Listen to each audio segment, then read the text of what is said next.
Question number next कहना चाह रहा है कि a heavy particle moves in a smooth sphere. यहाँ तक का ग्राफ देखते हैं। एक पार्टिकल है जो किसी गोले के अंदर यानी स्फीयर के अंदर मूव करता है। सपोज दैट ये मेरा कोई गोला है।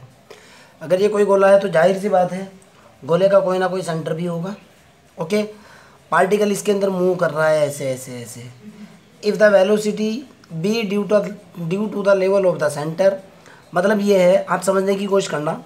सपोज दैट मेरा पार्टिकल कहीं किसी टाइम टी पर यहाँ है। ओके, तो जाहिर सी बात है अगर पार्टिकल यहाँ है तो पार्टिकल तो ऐसे ही मूव करेगा ना। ओके, और जब पार्टिकल ऐसे मूव करेगा तो आप जानते हो फ्रिक्शन के अंदर बीएससी पार्ट 2 के अंदर जो स्टैटिक्स का चैप्टर है फ्रिक्शन, मैंने उसके अंदर एक बात बताई थी आपको कि बेटा जब भी कोई पार्टिकल या जब भी कोई रोड या जब भी कोई चीज़ किसी गोले की सरफेस के ऊपर यानी गोले के सिरे के ऊपर रखी होती है तो वहाँ से एक रिएक्शन फोर्स निकलता है जो कि गोले के सेंटर से होकर के जाता है। मान लिया ये रिएक्शन फोर्स ऐसे जा रहा है, सेंटर से होकर के आर ये निकल गया आपका। तो जाहिर सी बात है गोले का केंद्र सपोज दैट सी या ओ है। मैंने यहाँ से ये मेरे पास गोले की त्रिज्या होगी। अगर पार्टिकल किसी टाइम यहाँ है तो मैंने इसके ऊपर एक ये वाली दूरी एक परपेंडिकुलर डाल दिया सपोज दैट। अब देखना बेटा, अगर मान लिया जाए ये वाला एंगल थीटा है, थोड़ा सा बता रहा हूँ, तो यहाँ से देखना बेटा क्या बताऊँगा मैं आपको। यहाँ से मैंने इसको थोड़ा सा आगे बढ़ाया। आगे बढ़ाने के बाद जो पार्टिकल का वेट है वो mg नीचे की तरफ काम करेगा। क्लियर है ना?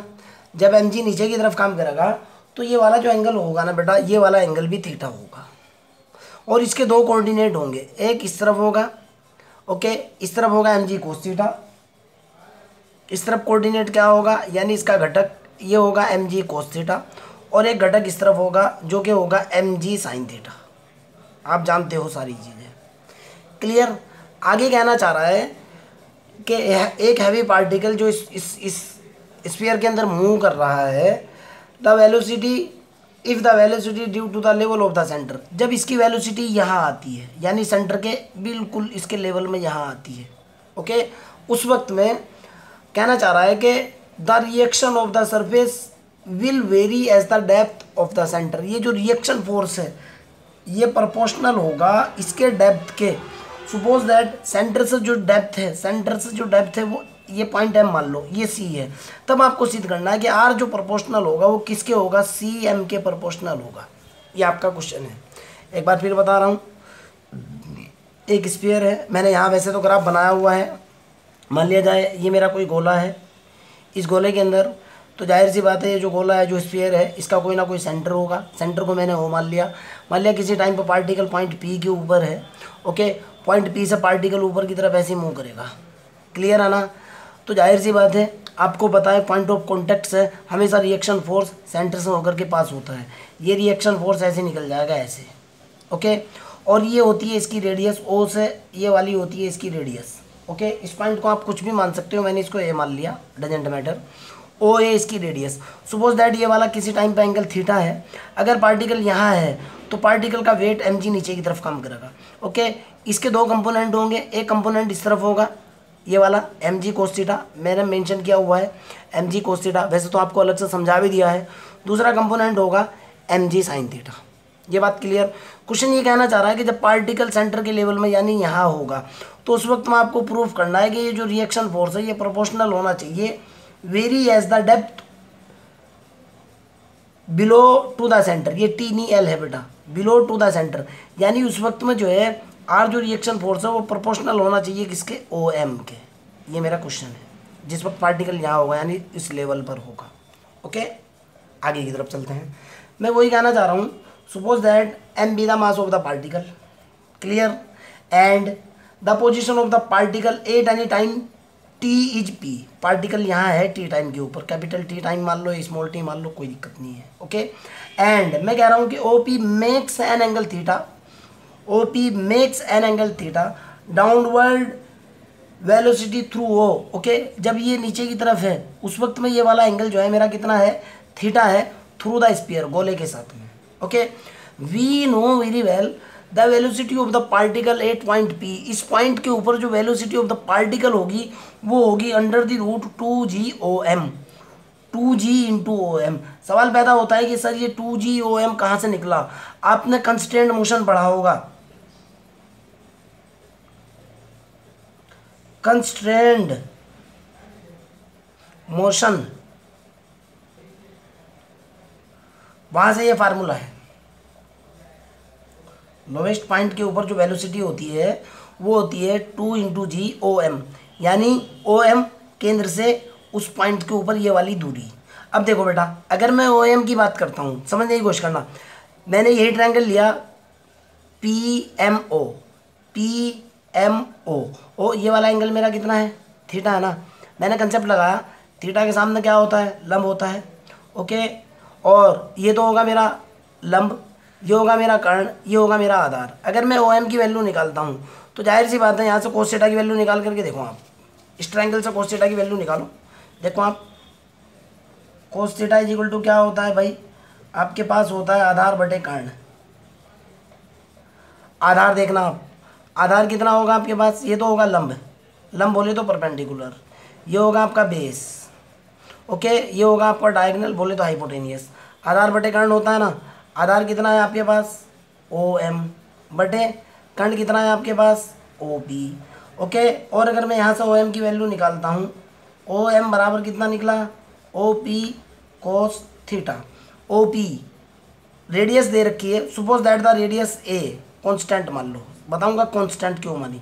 Suppose that the radius is A, तो ये कितना निकल गया, OP मेरे पास कितना हुआ, A हुआ।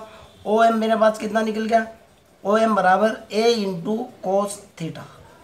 क्लियर। अब सवाल पैदा होता है, OP इज इक्वल टू मैंने क्या मान लिया, A मान लिया। A बराबर मेरे पास क्या है, रेडियस, सपोज दैट। तो जाहिर सी बात है, अगर मेरे पास कोई भी स्फीयर है उसकी रेडियस तो कांस्टेंट ही होती है यार, समझने की कोशिश करो ना। कहीं आप रेडियस को मुंह बढ़ा चढ़ा करके, घटा और बढ़ा करके पार्टिकल को मुंह थोड़ा ना कराओगे। पार्टिकल रेडियस यानी जो स्फीयर है उसकी हर एक चीज़ कांस्टेंट है। जब उसका वॉल्यूम भी कांस्टेंट है, उसका सरफेस भी कांस्टेंट है, सारी चीज़ें कांस्टेंट है, तो जाहिर सी बात है रेडियस भी कांस्टेंट होगी। और रेडियस कांस्टेंट होगी, ओके, ये बात क्लियर। यानी R is equal to A is equal to constant. आपकी समझ आ चुकी होगी जो मैं कहने की कोशिश कर रहा हूँ, नो प्रॉब्लम। ये वैल्यू निकल गई, कितना निकल कर के आया मेरे पास बेटा, मैंने वैल्यू डाली OM की वैल्यू मेरे पास निकली A cos थीटा। मैंने यहाँ भी कैलकुलेट किया हुआ है OM is equal to A cos theta. मैंने यहाँ वैल्यू डाल दी A cos थीटा, ये निकला √2AG cos थीटा। कहाँ से है, कंस्ट्रेंट मोशन का फार्मूला है, नो प्रॉब्लम। क्लियर, आगे की तरफ चलते हैं भाई। अगर ऐसा है तो वी नो वेरी वेल, मैं कह रहा हूँ कि सपोज दैट, इसकी बात कर रहा हूँ जो मैं भी आपको बता रहा था। Suppose that the sphere, the radius of the sphere is A is equal to R is equal to constant. आपकी मर्जी है, A मान लो, R मान लो, कॉन्स्टेंट मान लो, कोई फर्क नहीं पड़ने वाला। ओके, जब R is equal to A is equal to constant है, अगर मैं कॉन्स्टेंट का किसी वेरिएबल के रिस्पेक्ट में डिफ्रेंशिएट करता हूँ तो कुछ जीरो होता है ना, तो मैं वही कह रहा हूँ dr/dt। अगर मैं इसको डिफ्रेंशिएट करता हूँ dr/dt इज इक्वल टू कितना निकलेगा, d/dt A बराबर जीरो होगा ना। जब फर्स्ट डेरिवेटिव जीरो है तो जाहिर सी बात है दोबारा डिफ्रेंशिएशन करूँगा, जब मैं d2r/dt² की वैल्यू कैलकुलेट करूँगा वो भी जीरो हो जाएगा। आपके सामने है। सवाल पैदा होता है क्यों, कि सर ये जो स्फीयर है ना, जिसके ऊपर पार्टिकल मूव कर रहा है, इसकी हर एक चीज़ चेंज हो सकती है, रेडियस नहीं चेंज हो सकती। क्लियर। ऐसा तो आज तक आपने BSc part 1 part 2 part 3 MSc PhD तक भाई हमने भी नहीं पढ़ा कि रेडियस वेरी कर रही है। क्लियर है ना। आगे की तरफ चलते हैं। हमारे पास होता है now equation of motion. Okay, now the equation of motion, ये मेरे पास फार्मूला होता है। अगर आपने मेरा पहला और दूसरा लेक्चर देखा हो तो मैं आपको बता रहा हूँ, this is the formula for equation of motion. हाँ, एक चीज़ और बतानी है मेरे को, mg माइनस के r क्यों हुआ, ये जरूर बताना है। m इंटू d2r/dt² माइनस के r d(θ/dt) का complete square minus r sign square theta d(φ/dt) का कंप्लीट स्क्वायर। ये फार्मूला होता है। आप मेरे पहले 2 लेक्चर्स देखना, लेक्चर 1 का पार्ट 1 पार्ट 2 दोनों देखना, ये मैंने प्रूफ दिया हुआ है। यहाँ देखना बेटा, mg माइनस के r, समझने की कोशिश करना। पार्टिकल जो है मेरा ये है, यहाँ पे पार्टिकल मेरा ये है। ओके, जब पार्टिकल ये यहाँ पार्टिकल है तो इस पॉइंट के ऊपर जो ओवरऑल फोर्स होगा बेटा, इस पार्टिकल के ऊपर, यहाँ इस पॉइंट के ऊपर जो भाई एक तो एम जी ऐसे काम कर रहा है, एम जी कोस थीटा यहाँ है, एम जी साइन थीटा यहाँ है, बीच का एंगल ये थीटा है, पार्टिकल ऐसे मूव कर रहा है, ये मेरा रिएक्शन फोर्स है। तो इक्विलिब्रियम स्टेट के अंदर जब ये पार्टिकल ऊपर की तरफ जाएगा तो उस पोजीशन में जो इस तरफ जो फोर्स काम करेगा वो माइनस के आर काम करेगा। यानी पार्टिकल ऊपर जाएगा, रिएक्शन फोर्स घट उस पोजीशन में हमेशा घटता है, या पार्टिकल अगर डाउनवर्ड पोजीशन में यहाँ रखा हुआ हो, ओके ठीक है ना, तब आर घटता है। ऊपर से नीचे की तरफ आता है तब आर में से ये घटता है। आपको पता है कंस्टेंट मोशन की स्टडी करना, वहाँ से ये कंसेप्ट है, मेरे लेक्चर्स देख लेना। क्लियर?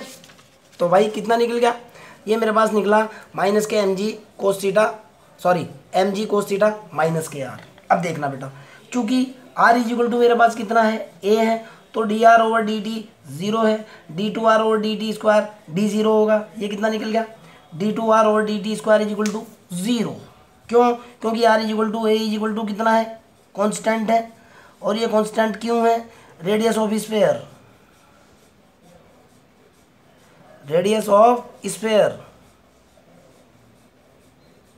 मैंने वही किया, एम मेरा as it is D two R और डी टी की स्क्वायर की value zero, R is equal to कितना है, A D theta over D T का कंप्लीट स्क्वायर माइनस आर की value A sine square theta D Y over D T का complete square is equal to minus M G cos, sorry M G cos theta minus K R. मेरा ख्याल से कोई problem नहीं होनी चाहिए। ये इक्वेशन ऑफ मोशन की एक्स एक्सिस की डायरेक्शन में फॉर्मूला होता है, मैं कुछ नहीं कर पाऊँगा, फार्मूला है तो है। सेकंड की बात करता हूँ, दूसरा फार्मूला होता है बेटा, ये भी फिक्स फार्मूला है, ओके। फार्मूला ये होता है बेटा, ये सूत्र है, नो चेंज, हर बार यूज़ करूँगा पूरे चैप्टर के अंदर। M into one upon R D over D T R square D theta over D T minus R sine theta cos theta D five over D T का complete square is equal to minus K M G sine theta. देखना दूसरा component क्या है मेरे पास, particle का particle ऐसे चलेगा, दूसरा कंपोनेंट क्या है मेरे पास, ये है ना, लेकिन कहीं ना कहीं डाउनवर्ड का यूज़ किया होगा, इसलिए मैं माइनस ले रहा हूँ। क्वेश्चन देखो आप, देखो आप,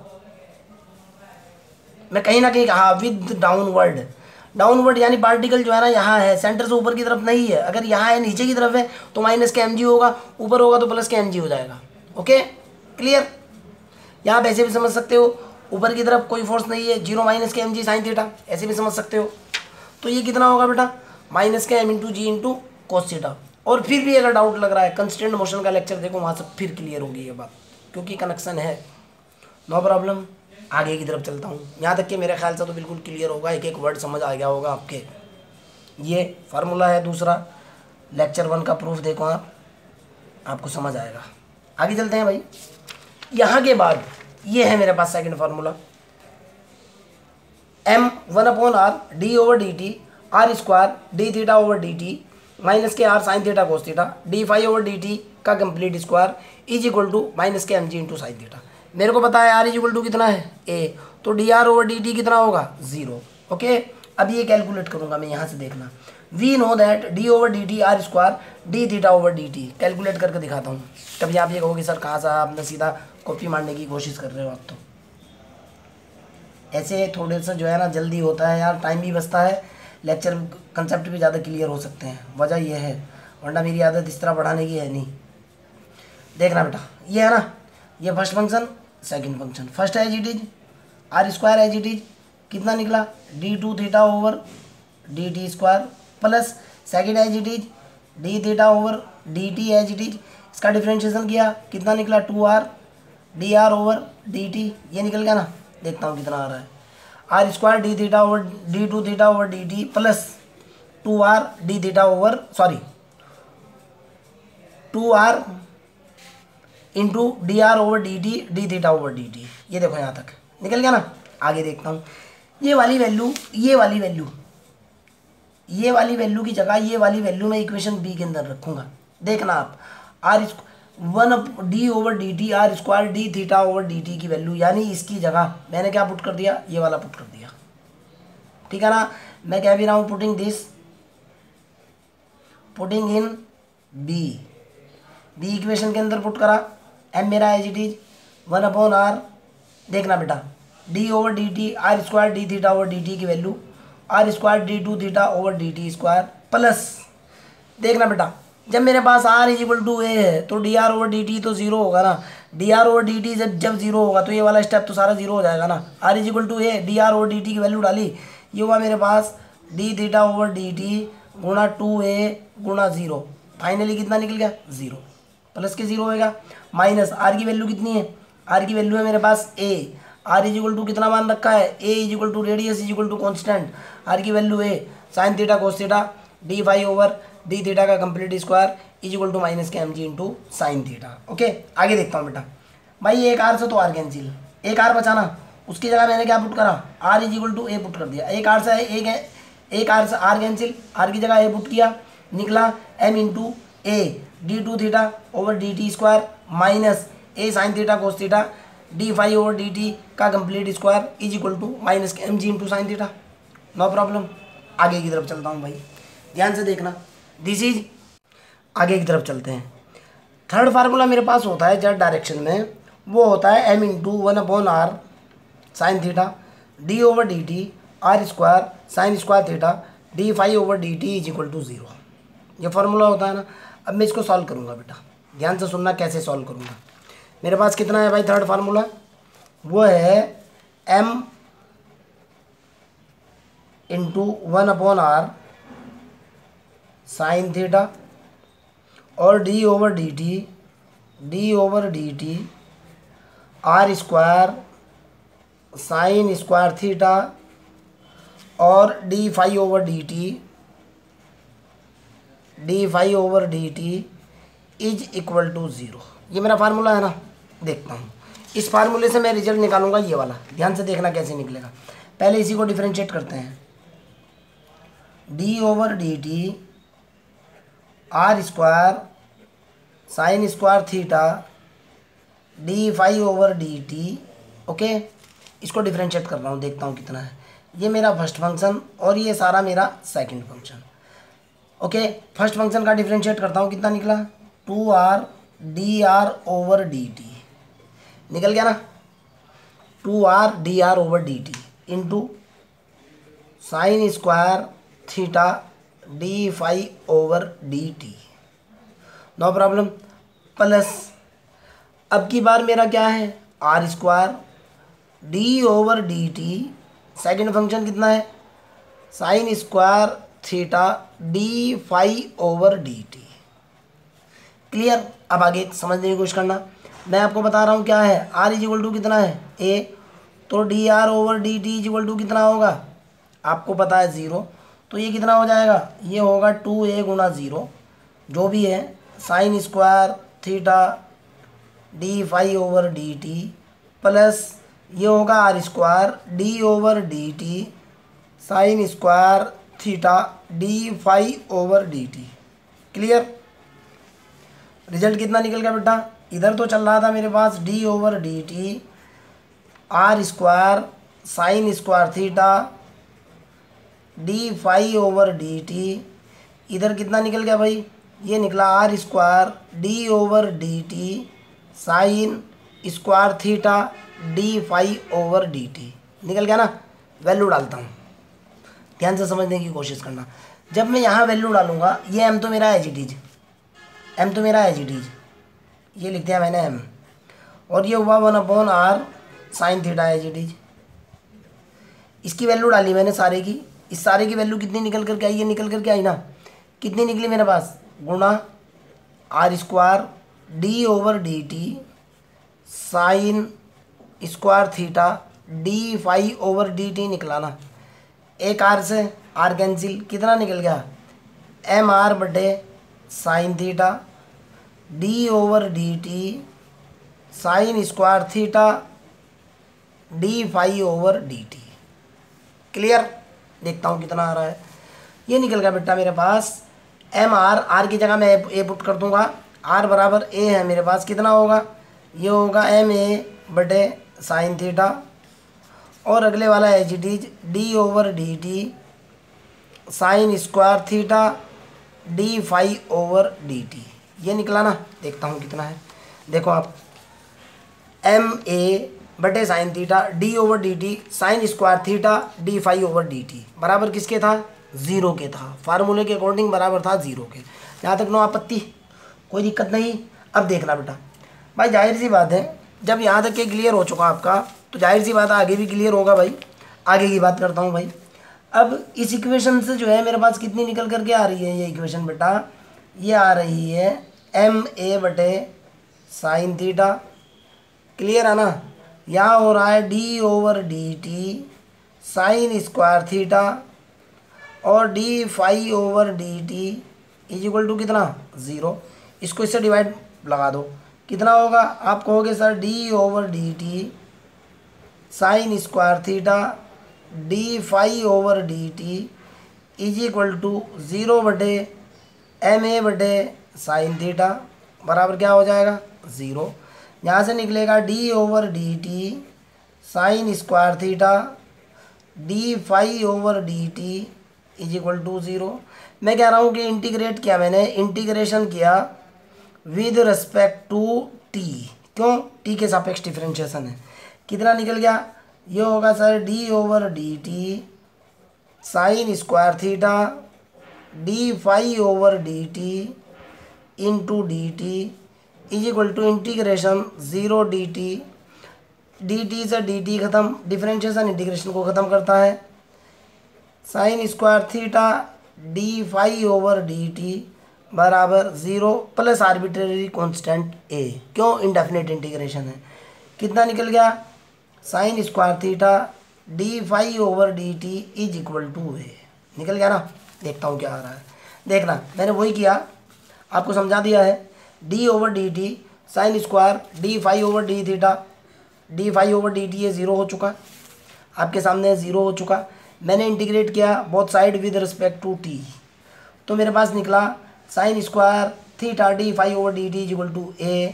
मैं आपको पूरा डिटेल में समझा चुका हूँ, सारे का सारा यहाँ रिजल्ट निकाल करके दिखा चुका हूँ।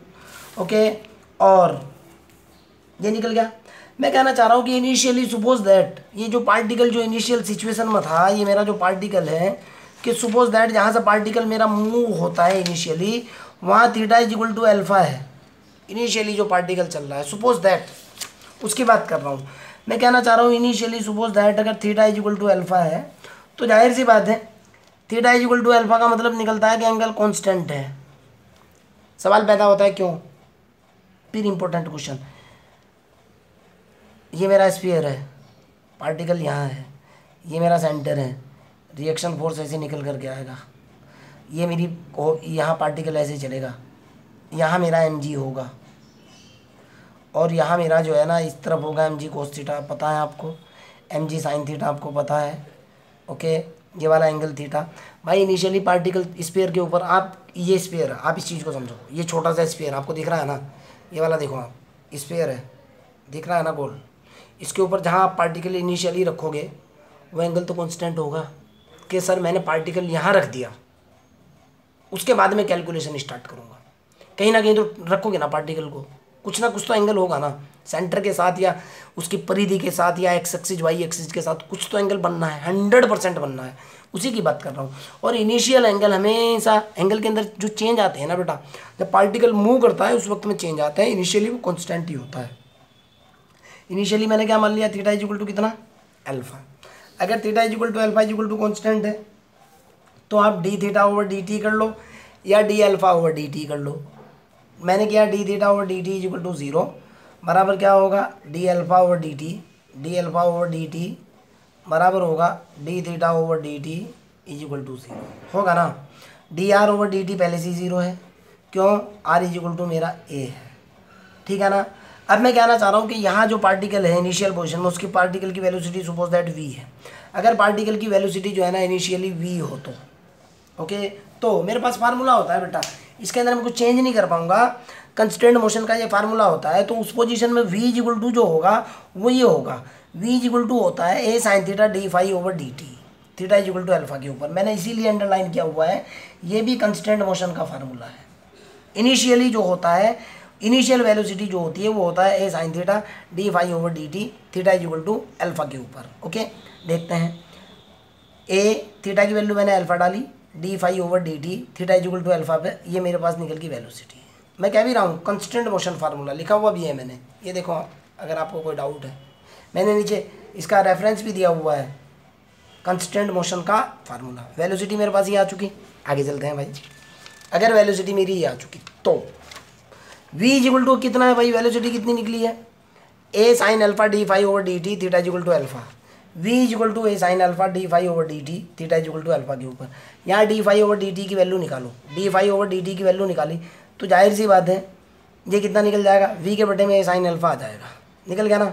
बट आगे समझने की कोशिश करना, बट हमारे पास a इक्वल टू कितना था, a इक्वल टू था हमारे पास, ये देखो यहाँ पर अभी भी लिखा हुआ है a इक्वल टू था हमारे पास sine square theta D phi over D T था ना, a इक्वल टू था sine square theta D phi over D T theta तो but a equal to sine square alpha theta equal to alpha के ऊपर D phi over D T, no problem.